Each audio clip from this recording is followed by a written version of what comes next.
പരിശുദ്ധ പിതാവ് ഫ്രാൻസിസ് പാപ്പ ജമലി ഹോസ്പിറ്റലിൽ അഡ്മിറ്റായിട്ട് ഇന്ന് 10 ദിവസം തികയുകയാണ്. ഈ 10 ദിവസം കഴിയുമ്പോൾ നമുക്കിപ്പോൾ കിട്ടുന്ന ലേറ്റസ്റ്റ് വാർത്ത എന്താണെന്ന് ചോദിച്ചാൽ, കഴിഞ്ഞ രാത്രി സുഖമായിട്ട് പരിശുദ്ധ പിതാവിന് വേദനകളൊന്നുമില്ലാതെ ഉറങ്ങുവാൻ സാധിച്ചു എന്നാണ് നമുക്ക് അറിയാനായിട്ട് സാധിക്കുന്നത്.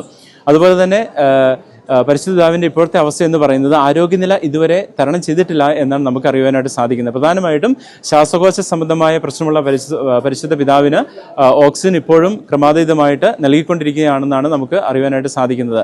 അതുപോലെ തന്നെ ഇന്നത്തെ ബ്ലഡ് റിപ്പോർട്ട് അനുസരിച്ച് പരിശുദ്ധ പിതാവിൻ്റെ വൃക്കകൾക്ക് നേരിയ തകരാറുണ്ടെന്നാണ് നമുക്കറിയാനായിട്ട് സാധിക്കുന്നത്. മെഡിക്കൽ റിപ്പോർട്ട് അനുസരിച്ച് അത് നിയന്ത്രണത്തിലാണെന്നും ഡോക്ടർമാർ പറയുകയുണ്ടായി. അപ്പോൾ ഇതൊക്കെ നമ്മളോട് പറയുന്നത് പരിശുദ്ധ പിതാവിൻ്റെ അനിശ്ചിതാവസ്ഥ, ആരോഗ്യത്തെക്കുറിച്ചുള്ള അനിശ്ചിതാവസ്ഥ വീണ്ടും തുടരുകയാണ്.